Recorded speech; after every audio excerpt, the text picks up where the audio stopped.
Esta píldora de conocimiento va a versar sobre cómo hacer un comentario de texto en ciencias sociales. Mi nombre es Teresa González de la Fe y pertenezco al Departamento de Sociología de la Universidad de La Laguna. Los contenidos que vamos a ver en esta píldora son primero las lecturas, los subrayados, los esquemas del texto, un resumen, los análisis, los comentarios críticos y los comentarios personales y por último algunos consejos para acabar. La lectura es lo fundamental, por supuesto. Hay que hacer dos lecturas.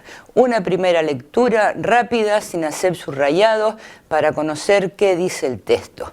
Como no sabemos qué dice el texto, aún no sabemos qué es lo importante o lo interesante. En esta primera lectura nos enteramos. Por eso después hay que hacer una segunda lectura, pausada, subrayando o anotando, y que nos sirve para comprender y aprender lo que dice el texto. Entonces ya tenemos una idea general de lo que dice el texto y por ello ya sabemos cuáles son sus tesis o sus afirmaciones más importantes o interesantes y qué es lo que podemos destacar o anotar. Entonces, por eso en esta segunda lectura es cuando hacemos los subrayados. ¿Qué subrayamos? Cuando nos vemos a veces que lo subrayado coincide con la totalidad del texto, ¿para qué nos sirve ese subrayado? ¿Cuál es su utilidad? Por eso el subrayado solo tiene que destacar lo importante. La misión del subrayado es llamar la atención hacia partes muy concretas del texto, a veces conceptos, a veces un desarrollo o una argumentación, a veces un tipo de prueba, según lo que sea el texto, pero siempre a partes muy concretas. Por eso tenemos que ver cómo se defiende o se demuestra lo que se dice, qué conceptos o qué palabras se definen o se manejan, qué conclusiones o qué resultados llega el texto con los argumentos y con las pruebas presentadas. El método normal de subrayar es poner una raya de lápiz o de lo que sea, con fosforescente, debajo de una palabra o de una frase. Sin embargo, hay otros modos de subrayar y podemos elaborarnos un código personal de subrayado en lo cual nos demos distintas marcas según la relevancia o según el tipo de cosas que queremos destacar. Aquí he puesto un ejemplo de código de subrayado donde estaría pues la raya horizontal por debajo del texto para señalar conceptos o partes de la argumentación que son relevantes, una raya vertical a lo largo, digamos, de los renglones a un lado del texto que señala un trozo importante, definiciones, algunas conclusiones o algún tipo de afirmación que sea relevante. Una interrogación para señalar aquello que nos suscita dudas o que no conocemos y que tenemos que volver, digamos, a trabajar o que tenemos que profundizar o aclarar más. Una exclamación para destacar algo que sea sorprendente o que nos llame la atención y también asteriscos para, digamos, poner qué es lo relevante. El asterisco nos permite además ir sumando según el nivel de relevancia.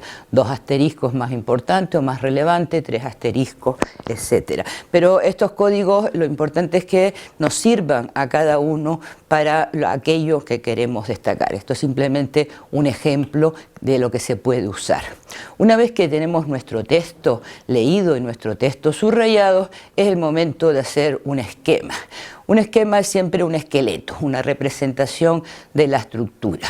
Por lo tanto, tiene que contener qué se propone decir el texto, cuáles son los objetivos, cómo dice eso que dice, sí, los argumentos, las pruebas, cómo se desarrolla la secuencia del texto y luego cómo termina, cuáles son las conclusiones, los resultados, las propuestas, las aportaciones.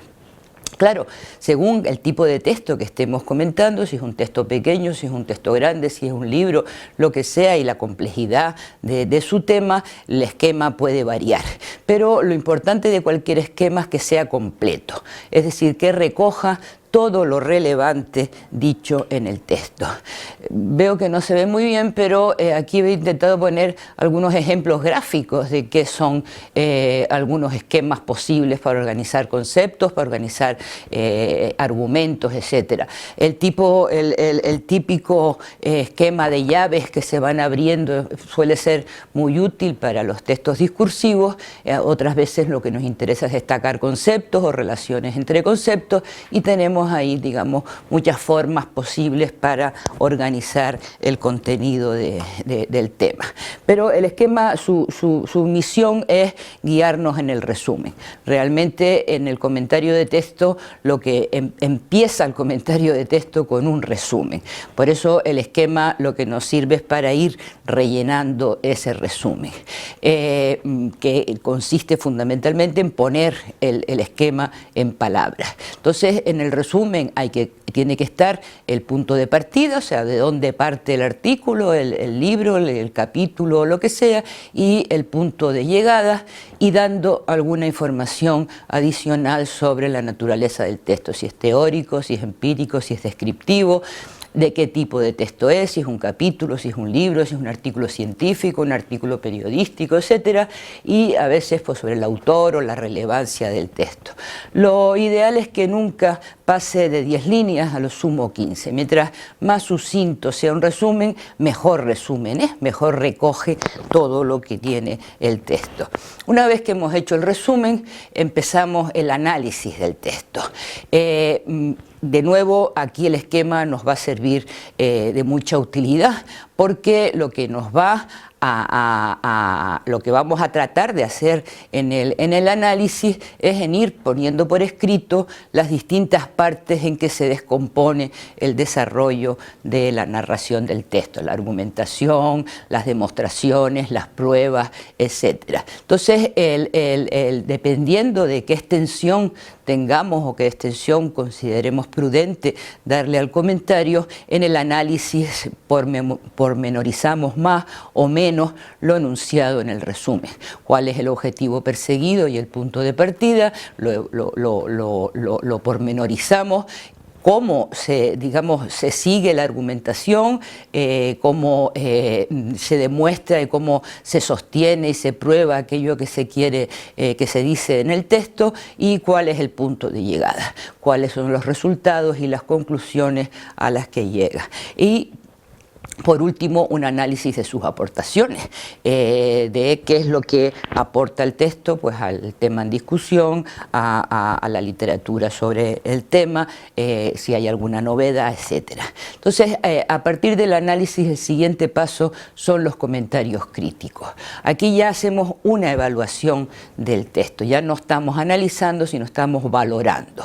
Entonces, podemos empezar esta evaluación o estos comentarios críticos con alguna referencia a aspectos formales, el estilo, la claridad expositiva, el uso de aparato gráfico, o si se usan tablas, es decir, algún tipo de comentario sobre aspectos formales. Pero lo importante es valorar las aportaciones del texto, sobre todo sus conclusiones o sus resultados, y la relevancia que estas aportaciones o que estos resultados tienen para los problemas teóricos, empíricos o sociales.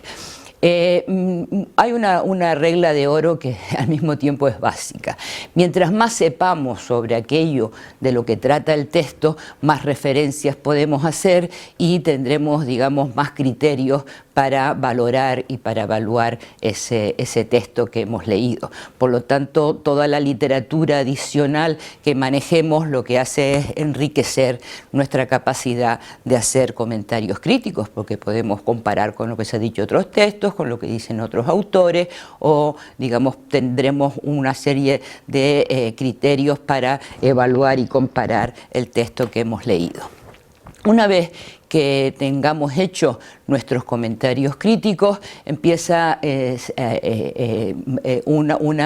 un último apartado de comentarios personales. Aquí no se trata de decir me ha gustado o no me ha gustado el texto, sino más bien señalar el interés que ha tenido el texto o la lectura de ese texto, que puede ser desde un interés nulo, pequeño, grande o enorme, y sobre todo reseñar las aportaciones que ha supuesto ese texto para el que está realizando el comentario, porque le ha abierto nuevos horizontes, porque le ha aclarado temas, porque ha suscitado alguna discusión interesante, porque digamos la forma en que ha llevado a cabo una investigación sirve de modelo para lo que la persona quiere hacer, es decir, un poco qué aportaciones ha hecho el texto a el autor del comentario, a la persona.